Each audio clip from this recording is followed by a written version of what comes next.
한 주간 잘 지내셨어요? 날씨가 너무 춥네요. 저번 주 어디까지 했죠? 투자 정의까지 했어요. 네. 그러면 이제 저번 주 했던 거 복습을 좀 하도록 하겠습니다. 그럼 저번 주에 여가 과정부터 했나요? 네, 여가 과정. 자, 여가 과정이 뭐예요? 일단은 주거 이동 과정입니다. 주거 이동. 그러니까 원래 이제 고속지 살던 고가 주택에 자 질이 저하되고 가격이 하락하게 되면 여기서 살던 사람이 이사 가면 공가 생기죠? 그러면 저속층이 들어오죠? 그럼 질도 낮아지고 가격도 하락했네. 필터링 다운, 하향 여가. 맞습니까? 예, 반대 경우는 뭐라 그래? 상향 여가. 그래서 새집 지어서 고속지 들어왔다 그러면 상향 여가 이렇게 하면 돼요. 이렇게 고소득층 주거지역과 저소득층 주거지 분리되는 현상을 주거분리라고 합니다. 처음에 일정 요소가 개입되면 인베이전 뭐라 한다? 침입. 종류의 것이 교체됐어요. 그러면 석세션 천이 계승 이렇게 한다 그랬죠? 그랬었나요? 그 다음에 고가주택이 저가주택이 가까이 갈수록 불리해지는 거예요. 그러면 무슨 거래? 할인 거래 될 수 있고 저가주택이 고가주택이 가까워지면 유리해지죠? 할증 거래 될 수 있고. 자, 이게 이제 주택시장의 여과정이었습니다. 결론은 어떻게 됐습니까? 공가가 필수적이고 그렇죠? 주거의 질은 향상돼가며 주택 공급량은 증가하는 것을 결론으로 하고 있다. 그렇게 얘기를 하죠. 그 다음에 이제 우리 정보의 효율성 이야기했습니다. 효율적 시장 이론. 효율적 시장 가설이었죠. 그래서 우리가 정보를 과거, 현재, 미래 이렇게 나눴었는데 약성 효율적 시장은 과거의 추측 정보가 중강성 효율적 시장은 현재 공표된 정보까지 그리고 강성 효율적 시장은 미래 정보, 내부 정보까지 반영되는 시장이었죠. 그랬었죠. 우리 현실 시장을 굳이 이 세 쪽에서 분류한다면 어디까지 나타날 수 있다? 중강성까지 나타날 수 있다. 그러나 그 효율적 시장의 종류나 효율성의 정도는 나라마다 다를 수 있다. 그리고 진정한 의미의 효율적 시장이라 할 수 있는 것은 강성 효율적 시장이다. 그랬었나요? 자, 이제 들어봅니다. 우리가 분석을 하는 게 두 가지가 있었어요. 기술적 분석과 기본적 분석. 자, 기술적 분석은 과거의 추적 정보를 분석하는 겁니다. 기본적 분석은 현재 공표된 정보까지 분석하는 겁니다. 그런데 말입니다. 중강성 효율적 시장은 무슨 정보까지 반영되는 시장? 현지 정보까지. 근데 현지 정보까지 분석하는 것은 무슨 분석?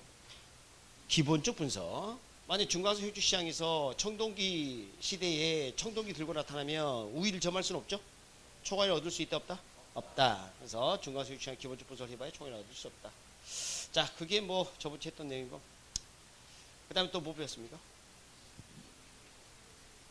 입지 배웠나요? 자, 입지. 자, 입지는 우리가 여러 가지 있지만 이제 상호 입지 한 네 가지 하고요.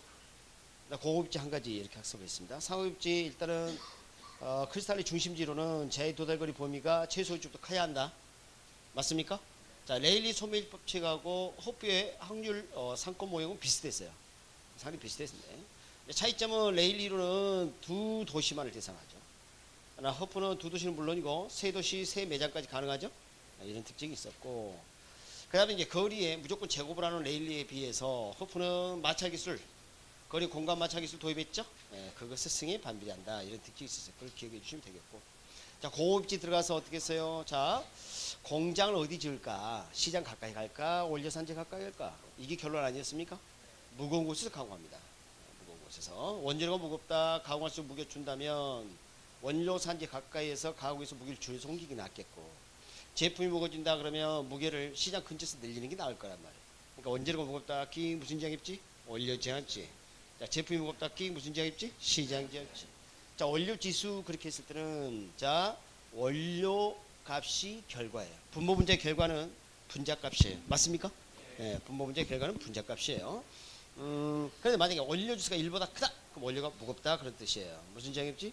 원료 지장 입지. 원료 수 1보다 작다 그럼 원료가 가볍다는 얘기예요. 그렇죠? 그럼 뭐가 무겁다는 얘기예요? 제품이 무겁다는 얘기예요. 무슨 지장 입지? 시장 지장 입지 그렇게 합니다. 그리고 투자 정의 좀 살펴봤죠? 네, 투자 정의. 이렇게 있습니다. 투자. 자, 이제 저번 주에 했던 게 투자인데, 우리 저기를 어떻게 했었냐면, 이렇게 했어요. 불확실한 장래 미래 수익을 얻기 위해. 그렇죠? 미래 수익을 얻기 위해.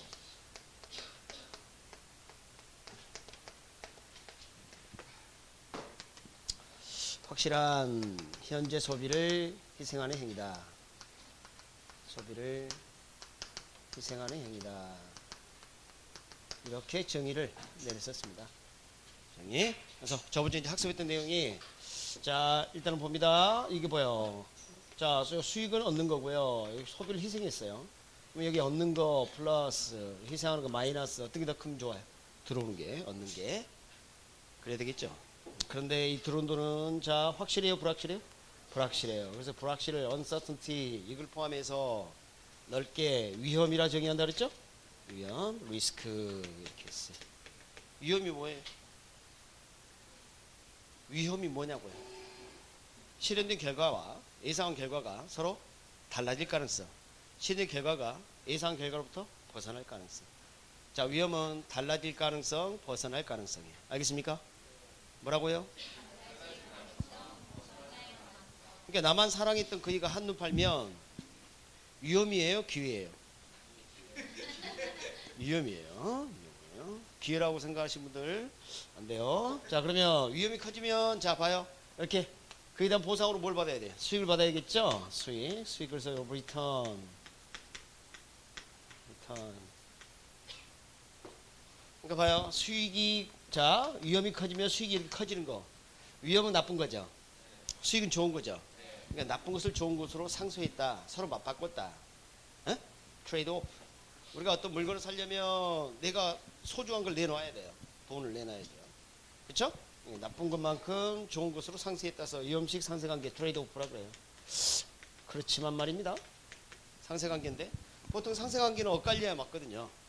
순간 상쇄관계를 엇갈려야 되니까 반비례관계라고 착각할 수가 있어요.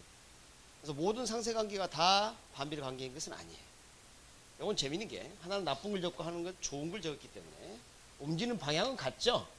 그래서 비례관계예요. 알겠습니까? 자 다시 한번 같은 방향으로 움직이면 뭐라 해? 비례. 반대로 움직이면 반비례. 그게 여기서 비례관계인 거예요. 지금 이해하시겠습니까? 네, 이렇게 보시면 되겠어요. 자 이거 저번주 했던 거예요. 이거 했던 건데 다시 하는 겁니다. 장래 미래 요게 뭐 자, 현재 시점을 고려해서 미래와 현재 시점을 고려해서 화폐 시간 가치를 고려할 거겠다. 화폐의 시간 가치 오늘 요거 배울 겁니다. 우리가 앞으로 얻게 될 수익은 자 이런 게 있다 그랬죠? 자 운영 수지 또는 영업 수지. 이것은 곧 뭐를 의미하냐면 소득이득이에요. 소득이득. 임대 수익 같은 거라고 그랬죠? 그래서 임대 수익이 대표적인 사례예요. 여러분 우리가 투자를 한다. 부동산 투자한다. 어떤 게 부동산 투자예요? 한번 이야기해봐. 여러분 생각하는 대로. 어떻게 하는 게 부동산 투자예요? 자기가 생각하는 대로. 토지. 또. 방금 뭐라 그랬네. 그래요. 지금 그 말씀한 게 다 맞습니다. 우리가 이제 부동산 투자한다는 이야기는 부동산을 일단 매입을 해가지고 자금이 투입됐죠? 그리고 나중에 들어온 돈이 이거보다 더 크면 되는데 그 사이 이런 일이 벌어진다는 거죠. 운용을 해서 임대 수익을 얻는 거예요. 맞습니까? 아니면 남에게 이제 빌려줘서 얻는 게 임대 수익인데 아까 우리 선생님 말씀하신 것처럼 직접 그 건물을 운용해서 뭔가 할 수도 있다 그러는데 그것은 약간 혼합된 거죠. 다른 사업도 같이 하는 거예요. 그때는. 그런 거 하고 그 다음에 중간 이제 이렇게 하다가 언젠가는 토지 건물 팔 거 아니에요. 100억이 샀는데 110억이 팔았어요. 양도 차익 생기죠. 그 누구 거예요? 내 거죠. 그런 걸 얻기 위해서 하는 거예요. 그게. 그래서 저번 주 우리가 뭘 배웠냐면 소득이득하고 자본이득. 그게 수익이에요. 처음에 들어왔던 100억은 회수하는 개념이고, 오케이? 100억짜리 부동산 사서 임대사업 하다가 팔아치웠어. 그럼 임대사업 하는 동안에 얻게 되는 게 이거예요. 맞습니까? 처분 시점에서는 부동산 100억짜리를 팔아서 110억 들어왔다. 그러면 내 수중에 마지막에 추가로 더 들어온 돈이 얼마예요? 10억. 그러니까 이 100억을 회수하는 과정에서 추가로 얻는 것을 양도 차익으로 볼 수 있고요. 우리는 캐피탈 게인, 자본이득을 했었죠. 그래서 지금 그것을 포함해서 내 지분 투자해서 데려온 걸 지분 복귀를 해요. 지분을 복귀하는 과정에서 뭐가 포함될 수 있다? 뭐가? 자본이득이 포함될 수 있다. 양도 차익. 지분 복귀가 안에는 어때요? 자본이득이 포함될 수 있어요? 아니, 우리 집에 암캐가 있었어. 근데 이놈이 집을 나갔어. 다시 들어왔네? 봤더니 몇 달 뒤에 새끼가 태어나. 그거 비슷한 거야, 여기 새끼야. 돌아왔는데 지금 웃음을 참고 있죠? 응? 그래서 여기서 뭐야, 양도 차이라니까, 양도 차이. 자, 이게 이제 앞으로 우리가 얻게 될 수익이에요, 수익. 알겠습니까? 수익. 그럼 자, 100억 나갔어요. 여기 100억보다 더 들어오겠는데, 그래야 우리가 투자를 하죠. 이런 게 있어야. 근데 이 들어온 돈은 언제 들어와? 미리 들어와. 그러니까 무슨 가치로? 현재 가치로 바꿔서 판단해야 돼. 이따가 좀 말씀드릴 거고요. 그래서 이제 둘을 비교하는 거예요, 둘을. 자, 첫 번째 거하고 이 두 번째 것을 비교해서 저 위쪽 거이 더 커야 되겠죠? 예, 그거 하면 우리가 이제 투자를 하겠다, 이렇게 하는 겁니다. 이걸 투자 분석 기법이라고 해요. 자, 이런 것을 따지는 것을 투자 분석이라고 표현하고요. 그 다음에 이 둘을 비교하는 것을 투자 분석 기법, 이렇게 또 표현해요. 투자 분석을 통해서 투자 의사 결정하는 기법을 줄임말이에요. 보통 이제 투자 분석 그러면 수익과 지출을 추계하는 걸 말하고, 투자 분석 기법 그러면 이제 조금 구체적으로 나간 돈하고 돈 돈을 비교하는 기법들이 있어요. 투자할까 말까 뭐 이런 거, 그런 것들을 이제 우리가 투자 기법이라고 많이 부릅니다. 그래서 압축됐다 이렇게 볼 수 있습니다. 그래서 여기에는 이제 투자 분석하고 난 다음에 기법, 투자 분석에 따른 기법을 보면 할인현금 수지 분석법, 할인현금 수지 분석법.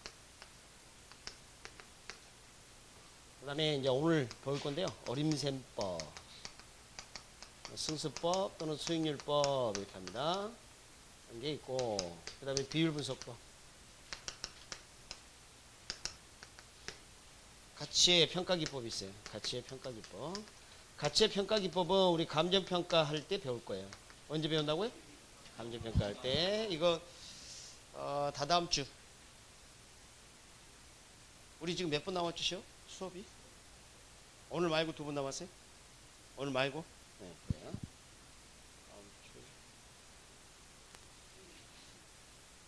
네, 그 두 분 남았어요. 네, 그러니까요. 그러니까 오늘 여기까지 하고요. 감정평가 기법과 관련된 것은 다음 주부터 합니다. 다음 주. 알겠죠? 네, 다음 주부터 2주, 한 주 반 정도 걸려요. 그리고 남은 시간은 금융 파트 할 거예요. 알겠죠? 제일 여러분이 이제 좀 어려워하고 하는 그것을 우선적으로 하겠습니다. 시간은 어차피 한정되어 있고, 뭐 진도 맞추기 위해서 내가 진도를 팍팍 빼면 의미 없어요. 나만 끝냈지 뭐. 여러분 모르잖아. 의미가 없어. 그래서 급하더라도, 아무리 급해도 실을 바늘 허리에 맬 수는 없어요. 그러니까 지금 11월 12월 과정은 그렇게 탄력적으로 해야 합니다. 탄력적이라는 말 이제 이해하죠?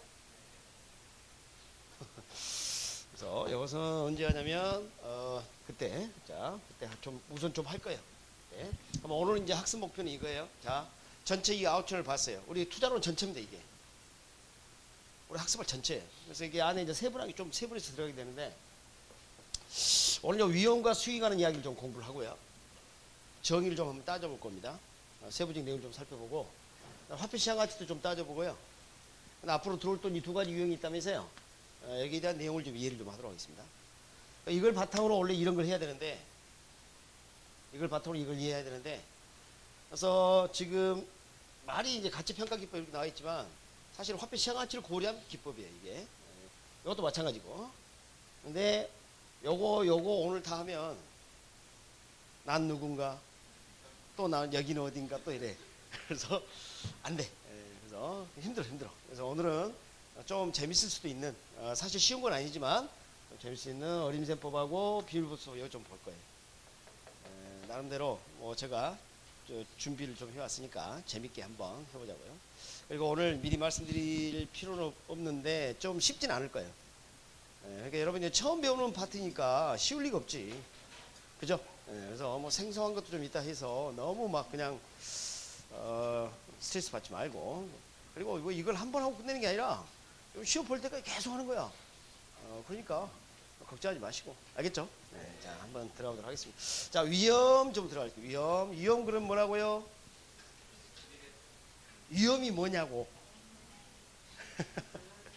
달라질 가능성, 벗어날 가능성. 그렇게 했죠? 그렇게. 그래서 위험 이야기 좀 해보면,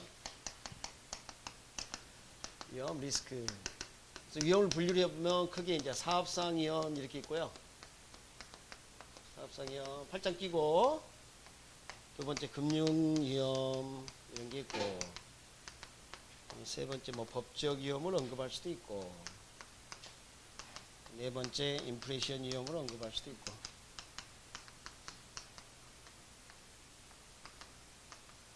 다섯 번째 유동성 위험 이렇게 나눌 수가 있어요. 이거 말고도 이제 뭐 관리 위험을 언급하는 학자도 있고 그래요. 근데 그래서 자, 사업을 하다 보면 생길 수 있는 위험이 사업상 위험이에요. 이것은 이제 세 가지로 크게 또 나눌 수가 있습니다. 시장 위험, 운영 위험, 위치적 위험 이렇게 세 가지로 나눌 수가 있습니다. 사업상 위험 요 봐보면 시장. 자, 이 시장은 수요자 공짜 만나는 곳이죠. 나는 상가를 사가지고 임차를 모집하려 했는데 임차 수요가 생각보다 많지가 않았어요. 상권이 변화가 일어났어요. 그럼 임대 수입이 안 들어올 수도 있겠죠. 수요 예측과 달라지는 거예요. 시장 수요가 위축되거나 그게 수익에 미칠 수가 있겠죠. 그게 뭐라고요? 시장 위험이에요. 그 다음에 운영 위험은 운영하다 보니까 생기는 재반 위험이에요. 달라질 가능성. 예를 들면 근로자들이 파업했어요. 왜 파업합니까? 임금 올려달라고. 그럴 수도 있겠죠. 그러니까 운영에 따른 여러 경비가 또 변화가 일어날 수가 있습니다. 더 비용이 많이 들어간다든가 뭐 이런 것들이 운영 위험이에요. 그러니까 이것은 어떤 사업을 하든지 다 생겨요. 특히 이제 우리가 좀 강조하는 게 뭐냐면 위치 위험인데요. 부동산 투자는 일단 부동산을 구입을 하게 되면 자리를 점하게 돼요. 움직일 수가 없죠. 자, 우리 부동성을 배웠죠. 부동성이 뭐예요? 물리적 절대적 위치가 변할 수 없다는 게 부동성 맞습니까? 그러니까 내가 자리를 점해서 움직이지 못하니까 다른 부동산과 인접해 있어요. 주변 부동산의 이용이 나에게 영향을 미치는 거예요. 그러니까 내가 땅을 샀는데 주변에 핵시설이 돌 수도 있고 생태국이 돌 수도 있고 그렇지 않습니까? 그러면 물리적 절대 위치는 변하지 않았지만 주변 여건이 변한 거죠. 주변 여건 변화를 누가 일으켰어요? 인간이 그랬어요? 부동산 스스로가 그랬어요? 그렇지. 이런 환경이 변하게 되는 위험. 우리 인문적 특성 할 때 배운 적 있어요. 혹시 기억납니까? 위치의 가변성? 그때 무슨 위치가 변한다 그랬어요? 그렇지. 상대적 인문적 위치가 변한 거죠. 그래서 아까 뭐라 했어요? 위험이 뭐라 했어요? 달라질 가능성, 벗어날 가능성. 그러니까 달라질 가능성. 상대적 위치 변화요. 알겠습니까? 상대 위치가 변하는 거. 여기에 이제 위치적 위험이다 볼 수 있습니다. 그래서 이 정도 하고요. 그 다음에 이제 금융위험은 자금 융통을 줄인 게 금융위험, 자금 융통을 줄인 게 금융이다. 자, 우리 부동산은 고가이기 때문에 보다 내 돈을 할 수는 없어. 그럼 남의 돈을 그러다 쓸 수 있겠죠? 네, 그런데 사업이 예상만큼 잘 안 됐어. 그러면 채무 불이행 가능성이 생길 수가 있다. 채무 불이행 가능성. 이따가 좀 말씀드리겠습니다만 이것은 부의 지렛대 효과하고 관련이 있어요. 부의 지렛대 효과. 좀 이따가. 자, 법적 위험은 전반적으로 정부 정책 같은 거예요. 정부의 정책이 달라지면 어때요? 법률 변화를 가져오고, 그렇죠? 위험을 알 수 있어요. 최근에 기준금리를 올렸죠.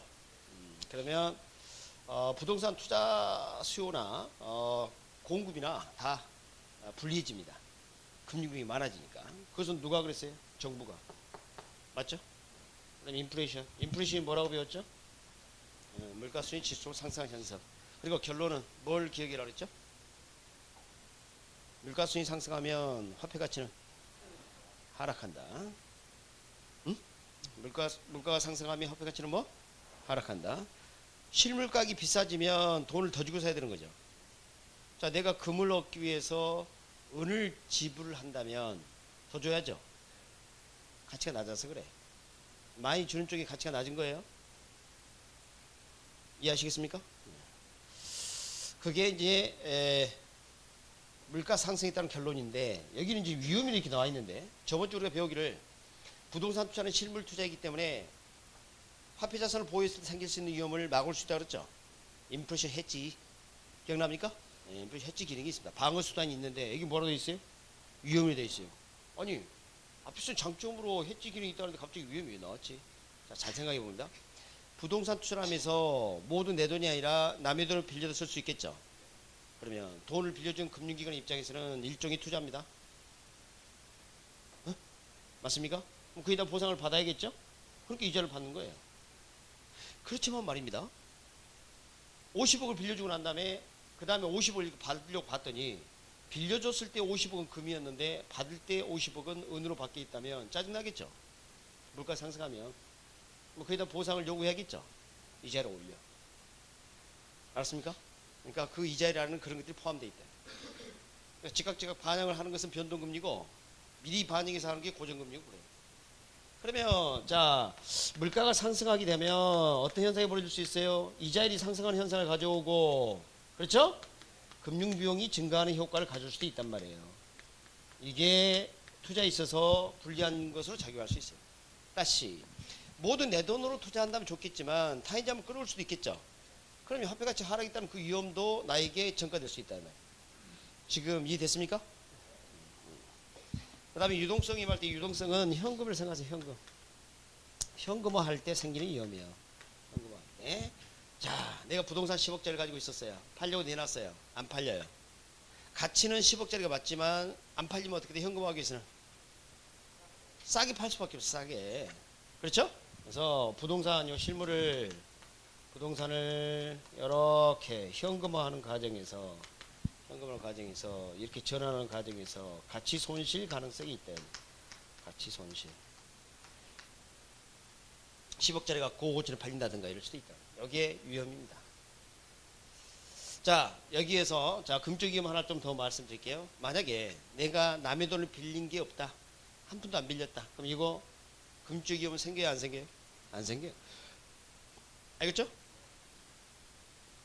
자, 위험에 관한 내용이었고요. 교재를 한번 밑줄 좀 그어보도록 하겠습니다. 페이지 63쪽 펴보도록 합니다. 63쪽. 지금 여러분 그 11월, 12월 쓰고 있는 이 교재 생각보다 알차죠? 사실 이 다음에 기본서 나오면 아 이게 핵심이었구나 그걸 느껴요. 그러니까 지금 이 11월, 12월 주어진 시간 소홀히 하시면 안 돼요. 오늘 날씨 춥다고 이렇게 또 안 오시고. 뼛속에 바람 들어갔어요? 날씨가 많이 춥긴 춥더라고요. 다 오신 건가 근데? 다 오신 것 같아요? 근데 이렇게 드문드문 앉아있어요? 좀 가까이 좀 오시지. 왜 아직 좀 부끄러워? 좀 너무 친해도 문제지만 자, 좀 이제 가까이 이렇게 오세요. 그 제일 뒤에 이렇게 있지 말고 좀 이렇게 가까이 좀 오세요.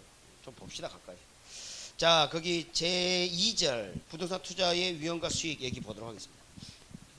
자, 거기 보면 위험이란 표현이 나와 있나요? 자, 밑줄 그어봐요. 벗어날 가능성, 달라질 가능성 찾아서. 첫째 줄에 벗어날 가능성, 둘째 줄 달라질 가능성. 그게 뭐예요? 위험이에요, 위험. 내 남편이 내 눈앞에서 벗어날 가능성, 마음이 달라질 가능성. 알았죠? 네. 그럼 마음이 편해? 우리 집사람 좋아합니다. 학원 강사 부인만큼 좋은 전업주부가 없어. 밥을 차려줄 리가 없어. 여기 지금 주간만 하니까 그렇지 야간까지 하면요 아침에 나가면 안 와. 그러니까 밥을 뭐 새끼 뭐 해줄 일이 거의 없어. 뭐 새벽에 나가거나 아니면 뭐 멀리 돌아다니면 며칠 만에 온다든가. 야, 그래서 좋아하나? 자, 64페이지 가보도록 하겠습니다. 64페이지. 자, 위험 얘기하고 있습니다. 위험. 자, 동그라미 1번 제목이 뭐예요? 사업상 위험. 그 다음에 기억, 니은, 득이 이렇게 돼 있는데 시장 위험, 운영 위험 됐고요. 한번 읽어보시고 위치적 위험 바로 갈게요. 위치적 위험의 둘째 줄 상대적 위치가 변하는 위험이에요. 무슨 위치가 변하는 거예요? 상대적 위치. 절대 위치 변할 수가 없어요. 그 다음에 이제 금쪽 위험은 자금 융통에 따른 위험인데요. 채무 불이행 가능성. 셋째 줄 밑줄 읽어봐요. 채무 불이행 가능성. 됐습니까? 그 다음에 3번은 법적 위험은 이렇게 하세요. 그냥 정부의 여러 가지 정책 밑줄 그 정도만 하면 되겠습니다. 정부의 여러 정책. 동그라미 4번 인플레이션 시험 찾았어요? 자, 둘째 줄 화폐가치 하락 위험 밑줄. 그럼 나는 실물 투자를 하고 있는데 그러면 위험이 없잖아요. 그렇게 하지 말고 남의 돈 빌릴 수도 있죠. 그게 이제 나에게도 영향을 미쳐요. 그래서 마지막 줄에 금융 비용의 변화. 벗어날 가능성, 달라질 가능성 맞습니까? 네, 위험입니다. 자, 5번 들어갈게요. 유동성 위험. 자, 부동산을 현금으로 전환하는 경우 발생할 수 있는 가치 손실 가능성. 됐습니까? 네, 그렇게 볼 수 있겠습니다. 그리고 하나 물어봅시다. 자, 부동산에 투자하면 그러면 봐. 저기 인플레이션 위험도 있고 그다음에 금융적 위험도 생길 수 있고 그러니까 남의 돈을 한 푼도 안 쓰고 그냥 투자하면 좋겠네. 그렇죠? 이제 대답을 하고도 약간 좀 마음이 이상하다. 그러면 남의 돈을 꼭 써야 되는 거죠. 그렇죠? 그것도 아니야? 뭐야 이거? 남의 돈 쓰는 게 좋아? 안 쓰는 게 좋아? 자, 그 답을 가르쳐 드리겠습니다. 어떨 때 남의 돈을 쓰는가? 오케이? 이런 경우는 남의 돈을 쓰면 안 돼. 이런 경우는 남의 돈을 쓰는 게 좋아. 그걸 오늘 말씀드릴 거예요. 재밌겠죠? 잘 봐봐요. 이걸 이제 설명 이름이 뭐냐면 지렛대 효과예요. 지렛대 효과. 그래서 영어로는 이렇게 불러요. 레버리지 이펙트. 레버리지 이펙트. 그래서 짜증나는 것은 레버리지 효과 또 이렇게. 아 진짜. 봐봐요. 지렛대 효과 이렇게 하면 좋은데 또 이것을 영어로 쓰려면 그걸 레버리지 이펙트 그렇게 하든가. 레버리지 또 효과 이래요. 아 참. 두 편 다 쓰니까 레버리지는 지렛대라는 거 잊지 마세요. 지렛대는 어떤 뜻 써요? 작은 힘으로 큰 물질을 들어올 때 쓰는 게 지렛대 맞습니까? 네, 이게 지렛대입니다. 지렛대. 그 효과를 한번 배워보려고 그래요. 첫 번째 이런 케이스 한번 해볼게요. 잘 봐요. 첫 번째 케이스입니다. 자, 50억이 필요한 자 투자 사업이 있었습니다. 그래서 우리가 이제 사업을 할 때 나중에 이제 원금 들어오고 추가적인 어떤 수입이 있을 텐데 그 순수익을 제가 나타내 볼게요. 50억 투자인데 비용 빼고 순수익이 얼마 들어왔냐면 놀라지 말아요. 네? 10억 들어왔어요. 우와, 어차피 가정인데 기분 좋게 하자고. 돈 드는 거 아니잖아. 그러면 자 수익률이 몇 퍼센트라고 하냐면 20%라고 그래요. 자 50억 들어갔죠? 50억 들어갔고 순수익이 얼마 들어왔어요? 10억.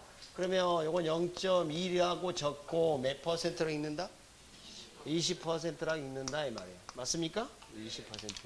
근데 지금 이것은 모두 내 돈이에요. 내 돈. 내 돈을 뭐라 부르냐면 자기 자본 또는 지분 이렇게 불러요. 자, 내 돈을 뭐라 한다? 자기 자본 또는 지분. 그리고 이제 타인 자본, 남의 돈을 타인 자본 그러고요. 부채 그래요. 남의 돈을 뭐라고? 타인 자본, 부채 이렇게 합니다. 그래서 지금 50억 투자해서 10억이 순수익이 들어왔다 이런 가정을 한번 해봤어요. 대박이죠? 그런데 지금 총 투자액은 결국 내 돈으로 다 투자했죠. 그래서 총 투자에 따른 순수익이 차지하는 비율을 이렇게 불러요. 종합 자본 환원율 이렇게 부르거나 또는 총 자본 수익률 이렇게 부르거나 이렇게. 자, 우리가 배운 게 있죠. 율, 비율, 지수, 개수, 상, 성, 도. 기억납니까? 그때 여기 율자가 있으면 앞에 있는 단어 어디 적힌다? 위에가 뭔데? 분자, 분자에 적힌다. 그리고 그게 결론이라고 그랬죠? 네, 결론. 그럼 지금 앞에 있는 이 표현은 뭐냐면 종합자본, 내 돈 남의 돈 다 들어가서 지금 남의 돈 한 푼도 안 쓴 거고요.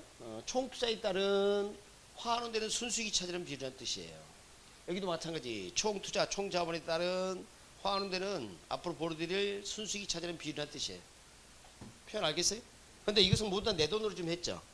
그러니까 이것은 결국 뭐하고 같냐면 자기자본 수익률하고 같아요. 자기자본 수익률. 자, 율자 나왔죠? 앞에 있는 단어 어디 적혀? 분자. 자기자본 내 돈 50억에 대해서 얻게 되는 환원되는 순수익이 차지하는 비율. 이해하시겠습니까? 지금 이거 표현 이해하실 수 있죠? 네. 그래서 이런 표현들을 알아야 되는. 비율을 나타내는 표현을 잘 이해를 해야 합니다. 학교는 다른 거 없어요. 분모 분자가 중요해요. 분모 분자가. 응? 여러분이 실패하는 이유가 분모 분자를 제대로 안 해서 항상 실패해요. 대부분 수험생들이 그렇습니다. 이런 거 잘하면 돼요. 그래서 지금 봐요. 그래서 자기 자본 지분에 대해서 순수익이 차지하는 비율을 지금 이렇게 표현했는데 결국 남의 돈을 얻기 때문에 결국은 총투자액, 종합자본 이렇게 쓸 수 있었겠죠. 그럼 이런 케이스는 어떻게 될까요? 자, 이 사업은 투자금액에 대한 제한이 없고요. 수익률이 여전히 20%로 한번 쳐볼게요. 자, 100억에 투자를 했는데 이 사업의 수익률이 여전히 20%예요. 그럼 얼마예요? 20억. 그러니까 아주 뭐 대규모 사업인데 거기다 돈만 투자를 하면 되나 봐. 그러면 지금 이 100억은 잘 봅니다. 내 돈은 50억이 있었고요. 내 돈 50억 현금 넣고요. 지금 50 부족하죠. 그래서 50억을 빌렸단 말이야. 그러니까 원래 내 돈은 50억밖에 없었는데, 자, 남의 돈 50억 빌렸어요. 내 돈을 뭐라 한다? 자기 자본, 이걸 지분 이렇게. 야, 50억은 타인 자본, 부채 이렇게 하는 거야. 타인 자본, 부채. 자, 그럼 여기 지금 20%. 이것도 한번 해보죠. 자, 100억 투자해서 얻게 된 순수익이 20억이라면 0.2, 20%. 여러분 뭐 2% 이렇게 하면 간지럽잖아. 계산하기 쉽게 그냥 했어요. 2%할 수도 있지만 계산 나중에 못해 또 복잡해. 근데 남의 돈 사유 대가 치러야죠. 여러분 내가 남의 집을 빌리면 임대료 내듯이 돈도 빌리면 임대료 같은 걸 주는 게 뭐예요? 이자죠, 이자. 근데 이자를 몇 퍼센트 주기로 했냐면 높게 잡겠습니다. 10%. 이것도 매우 높은 거죠. 그러면 50억에 10% 얼마예요? 5억. 자, 남의 돈에 대한 이자 5억을 지불하게 됩니다. 그럼 여기까지 해봅시다. 자, 이것은 어떻게 돼요? 50억 분의 5억, 그래서 0.1, 그쵸? 10%죠? 그럼 여기는 어떻게 돼요? 종합자본 환원율은 똑같죠? 얼마예요? 20%. 맞습니까? 그 다음에 이제 이걸 뭐라 하냐면 남의 돈이 얻게 되는 수익률이죠. 그래서 이것을 이렇게 이제 표현합니다. 저당 수익률이라는 표현도 있고, 타인 자본 수익률 이런 것도 있고 그래요. 자, 저당 수익률이라는 표현은 무슨 뜻이냐면 우리가 금융기관이 대출을 해준다 그랬을 때는 저당 설정하고, 그렇죠? 대출을 해준단 말이에요. 그래서 그의 저당 대출에 따른 얻게 되는 순수익이 차지하는 비율이라는 뜻이에요. 그러니까 내 입장에서는 이거 남의 돈인데요. 그 남의 돈이 얻게 되는 순수익이 차지하는 비율이라는 뜻이에요. 그러니까 저당 대출자가 얻게 되는 순수익이 차지하는 비율, 남의 돈이 얻게 되는 순수익이 차지하는 비율 10%. 그러면 자, 전체 20억에서 남의 돈 사이 대가 5억을 빼게 되면 자, 내 몫으로 떨어진 것이 15억이 됩니다. 그럼 자기 자본 50억이 벌어진 결과는 사실은 15억인 거예요. 그러면 50억 분의 15억 이렇게 하게 되면 0.3에 30%인가요? 네, 이렇게 되죠. 그러면 이제 어떤 현상이 벌어지나 봐봐요. 여기 자기 자본 수익률은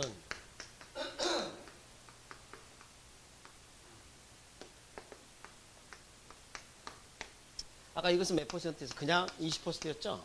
그러니까 아까는 자, 우리가 이제 투자 내용을 좀 분석을 이렇게 나눠서 해보면, 자, 모두 내 돈으로 그냥 투자했을 때는 20% 수익을 가져왔어요. 20% 수익률을. 근데 만약에 남의 돈을 끌다 써서 투자하게 되면 내 돈의 수익률이 더 커졌죠. 여기 중요한 특징이 있습니다. 이 사업의 수익률하고 남의 돈 사용에 대한 대가, 요 차이가 이쪽이 더 커야 돼요. 차이가 생길 때. 그래야 남의 돈을 끌다 써야 내 돈의 수익률이 높아지는 거예요. 알겠습니까? 자, 이렇게 저리 타인 자본을 질대 삼아 내 돈에 대한 수익률을 극자시켰죠. 그래서 이것을 뭐라 하냐면 정의 지렛대 효과 그래요. 정의 지렛대 효과 플러스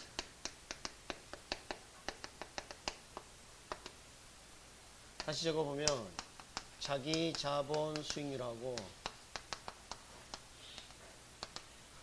종합자본 환원율, 종합자본 환원율 대신에 총자본 수익률 해도 돼요. 그 다음에 저당 수익률 이렇게 비교를 했을 때 저당 수익률보다 종합자본 환원율이 크면 자기 자본 수익이 더 커지는, 그걸 뭘 한다? 정의 지렛대. 수익이 확대되는 효과예요. 만약에 이렇게 되면 어떻게 될까요? 자, 가정입니다. 여기 만약에 10%다. 그러면 여기는 10억. 10% 그대로고, 10억에서 5억 빼면 5억. 그러면 50억에서 5억, 그러면 얼마야? 10% 이렇게 되겠죠.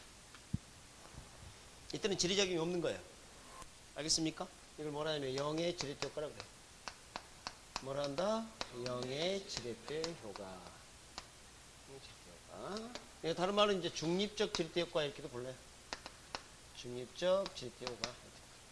자, 그래서 결국은 자기 자본 수익률, 종합자본 환원율, 저당 수익률 둘을 비교했을 때 이게 같아지면 결국은 자기 자본 수익률도 같아져요. 이게 영의 지렛대 효과예요. 근데 이런 경우도 있어요. 자, 이제 이렇게 되면 어떻게 돼? 만약에 여기가 5%밖에 안 된다 한번 쳐볼게요. 그러면 100억에 5%는 5억인데 5에서 5을 빼면 0. 그럼 뭐예요? 내돈의 수익률은 0% 되죠? 0%는 의미예요? 아니에요?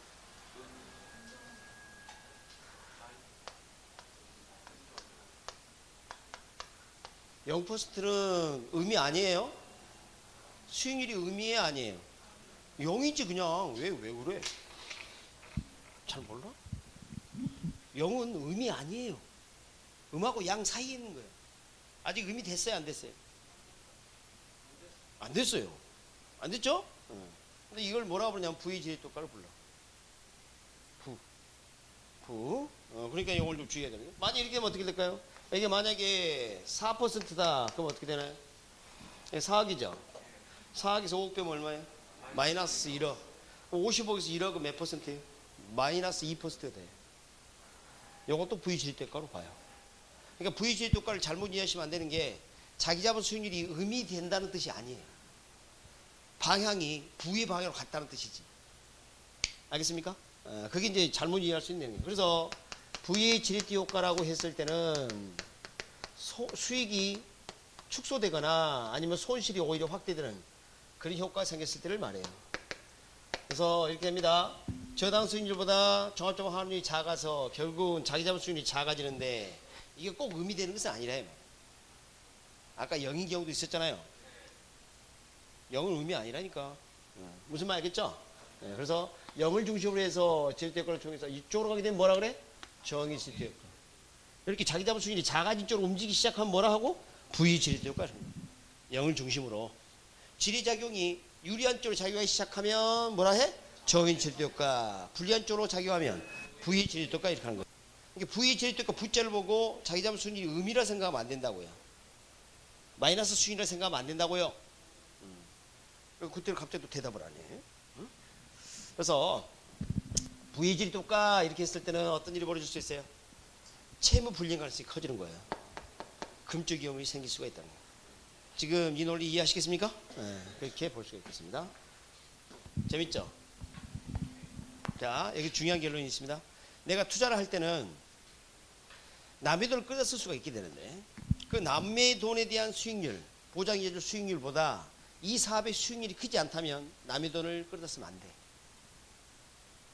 예를 들어서 누가 저리로 1% 대출 해준대. 1% 이자율로. 싸잖아. 근데 그 돈을 50억 빌려가지고 어떻게 했냐면 장롱에 넣어놨어요. 그러면 1년에 1% 이자 줘야죠. 손해잖아. 만약에 그 1%보다 낮은 수익의 어떤 투자 안에 투자를 한다면 이건 부의지도가 생긴다니까. 그러니까 사람들이 절이라는 일이 말만 듣고 무조건 돈을 빌려 쓰려고 그러면 안 돼. 오케이? 자, 항상 예를 들어서 사업의 수익률이 20%다. 그러면 10% 이자 주고 돈 끌어다 써도 된다고. 지금 이해했나요? 그러니까 자, 절이다 고리다 이런 판단은 그 사업의 수익률로 판단하는 게 바람직해요. 오케이? 일반적으로 남들을 비해서 좀 절이다 뭐 이런 표현을 많이 쓰는데 항상 사업을 할 때 자금을 빌렸을 때는 그 사업의 수익률을 먼저 추기하는 게 중요해요. 그러니까 여러분 어떤 사업을 할 때는 항상 이 사업을 하게 되면 들어오는 돈이 뭘까? 얼마나 될까? 이것을 반드시 판단해야 합니다. 그리고 그 수익률하고 나가는 돈, 비용하고 따져서 남의 돈을 빌릴까 말까 결정하는 게 일단은 출발이에요. 오케이? 그래서 이렇게 하면. 그러니까 봐봐요. 아이고 이거 100억짜리 사야 되는데 돈이 50억 필요하네. 내 돈은 50억밖에 없네. 50억 빌리지 뭐. 그렇게 막연하게 하면 안 된다니까. 100억짜리 부동산을 샀는데 그게 얻는 수익이 안 된다면 그걸 사면 바보지. 그죠? 그래서 전에 뭐 IMF 때는 어떤 일이 벌어졌냐면요. 그냥 예를 들어 50억짜리 빌딩 같은 거요. 1억이면 샀어요. 가격이 떨어지다 보니까 은행 빚도 못 갚고 이 건물이. 그죠? 그럼 1억 주면 내 거야 그거. 근데 대신 자기가 이제 빚이 더 생기는 거지. 건물주 뭐 하냐고. 허다했습니다 그런 게. 허다했어요. 그래갖고 그것을 50에 사가지고 시간이 지나면 어떻게 됐어요? 다시 정상으로 돌아왔을 때 100억짜리 또 다시 되지 않았습니까? 그러니까 돈이 돈을 벌었던 거예요. 진짜 없는 놈은 끝까지 없어. 그래서 이런 걸 알 수 있어. 그러면 이제 우리 이거 한번 해봅시다. 이제 그럼 이런 것도 재밌겠죠? 자, 100억짜리 이제 그래 다 사업 다 끝냈어. 그럼 이제 100억짜리 부동산 팔 거 아니야? 그럼 내가 투자했던 원금 50억 하고요. 남의 돈 55억 원금 갚으면 되지. 맞죠? 그런데 말입니다. 100억짜리 부동산을 팔면서 얼마 받으면 110억 받았다? 그럼 양도차익이 생기는 거죠. 그러니까 110억까지가 현재 가치를 고려했다 치고 지분 복귀액이에요. 그러면 이런 일이 이제 벌어질 거란 말이에요. 자, if 10억이 더 들어왔다. 이 10억은 자본이득이라 치자. 자본이득. 그러면 내가 KB국민에서 돈을 빌려가지고 투자를 해가지고 100억짜리 부동산을 사가지고 되팔았는데 110억 받았어. 그럼 이 10억은 양도차익 10억은 KB국민에게 줄 필요 없죠? 없어요. 왜 줍니까 그걸? 빼는 게 0이죠. 그럼 결국 이거 누구 거예요? 내 거죠? 그러니까 지분 복귀 포함되는 게 그래서 이거 남한테 주는 게 아니니까 10억은 내 거예요. 그런가요? 네, 이렇게 볼 수가 있어요. 그러면 요 케이스는 이제 봐요. 아까 20억 말고 10억이 더 들어왔으니까 수익률이 몇 %예요? 이제는 30%지. 참나. 남의 돈은 그대로 10%죠? 예, 그대로. 근데 여기는 몇 %예요, 이제? 어? 이걸 다 하면 25억이죠? 25억. 그러면 50억 분에 25억은 50% 대박이죠? 대박. 요즘 그 연예인들 많이 나와도 대박. 결혼 좋아. 대박. 그 사람 무조건 대박이란 말을 무조건 하고 그러네. 대박이 대박 진짜. 그죠? 대박. 죽이는구만. 그럼 여기 몇 %예요? 50% 이렇게 볼 수 있어. 그러면 이거 계산 문제 나오느냐? 나온다 이 말이야. 어떡하지? 계산 문제 나오는데. 좀 어려운 문제가 이거예요. 자, 우리 투자를 해서 계산 문제 나온다 그럼 어려운 문제 스타일이 이거예요. 이런 스타일이 좀 어려운 문제에 해당이 돼요. 그래서 나머지는 크게 어려운 게 별로 없는데 그래서 제가 처음부터 예를 들어서 막 55가 아니고 뭐 28억 막 이렇게 하고 막 얘기를 135억 막 이렇게 하면 정신 하나도 없잖아. 아주 기본적인 숫자만 적어서 논리를 좀 설명해 놨어요. 교재에 그렇게 적혀 있죠? 지금 판사 내용 그거 아니에요? 적으려고 딱 했더니 그림이 있어. 개인 적을 뻔했네. 적지 말고 이제 좀 더 봐요. 그러면 시험 문제 요 타임만 나오느냐? 그게 아니라 이럴 수도 있습니다. 잘 들어봐요. 어떤 사업의 전체 종합자본 환율을 총자본 수익률을 주어주고 저당 수익률을 주어주고 부채 비율을 주어줬을 때 자기 자본 수익률이 몇 %냐 이렇게 바로 물어볼 수도 있어요. 그럼 우리가 이제 경험을 통해서 이걸 정리를 좀 해놨는데요. 그게 뭐냐면 이거예요. 식을 우리 학자들이 이제 여러 가지 과정을 겪어서 정리해보니까 결국 이렇게 되더라고요. 자기 자본 수익률을 계산해라. 그러면 일단은 종합자본 환원율. 그 사업의 수익률을 먼저 계산해야 돼요. 항상 잊지 말아요. 내 사업의 수익률이 몇 %를 알려면 무엇을 먼저 알아야 돼? 종합자본 환원율 알아야 되고 여기다 이제 뭘 반영해 주는데 이 사업의 수익률, 종합자본 환원율 여기에다가 뭘 빼보냐면 저당 수익률 한번 빼보는 거예요. 저당 수익률을 빼가지고 요 차이의 이 비율을 부채 비율만큼으로 반영해 주는 거야. 부채 비율. 그러니까 이 차이만큼이 부채 비율이 증감에 따라 자기 자본 수익률을 높여줄 수 있고 낮춰줄 수도 있고 그래요. 뭐에 따라? 부채 비율. 근데 이제 부채 비율을 모른단 말이야. 이따 가르쳐 드릴 텐데. 부채 비율은 부채가 차지하는 비율이에요. 제목 보면 알잖아요. 알 수 있죠? 남의 돈, 타인 자본. 그리고 내 돈, 자기 자본. 자기 자본 대비 남의 돈이 차지하는 비율이 부채 비율이에요. 이따 할 겁니다. 이렇게 하면 돼, 이렇게.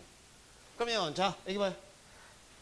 요게 1번, 요게 2번 케이스. 요거 한번 계산해 봅시다. 이렇게 나오나. 이거 검증 한번 해봅시다. 이쪽으로 와서. 1번 불러봐요. 종합자본 환율 얼마예요? 20%. 그리고 종합자본 20%에다가 저당 수익률이 몇 %예요? 10%. 부채 비율은 1이죠. 분모가 자기 자본 50억, 타인 자본 50억. 1이죠? 그럼 이 차이가 얼마예요? 10. 곱하기 1은 10. 그럼 20에다 10 더하면 30%. 마지막 결론 맞네? 그냥 동그라미 2번 다음 해보죠. 30%에다가 그렇죠? 그 다음 어떻게 돼요? 30%에서 10% 빼서 50억 분의 50억 이렇게 해서 50% 맞나요? 이렇게. 이런 문제는 어떻게 해야 돼요? 나오면 17, 그러니까 맞춰야지 당연히. 17때 나왔던 스타일이에요 이게. 아니다 18 이번에 아니 27에 여기 지금 몇 회 봤죠 이번에? 28회? 27회 때 저런 패턴이 굉장했다고. 그러니까 조심해야 합니다. 저것도 이제 내겠다는 거예요. 그래서 교재를 한번 봐보도록 할게요. 65페이지. 자, 3번 질대 효과, 레버리지 효과 찾았나요? 동그라미 1번 들어갈게요. 자, 부채를 이용할 경우 투자자의 수익과 손실이 확대되는 손익 확대 효과. 손실과 이익이 확대되는 효과를 뭐라 한다? 지렛대에 구하라. 지렛대 효과. 수익과 손실이 확대되는 손익 확대 효과. 내려가서 정의 지렛대 갈게요. 셋째 줄. 자기 자본에 대한 수익 확대 효과. 수익이 확대되면 유리한 거 맞죠? 정의 지렛대 효과. 동그라미 3번 둘째 줄. 자기 자본에 대한 수익과 손실 확대 효과가 없는데 밑줄. 그림 밑에 영의 지렛대 효과 지금 그거 하고 있잖아요 이제. 그거 그거면 되지. 동그라미 4번 V 지렛대 효과 둘째 줄.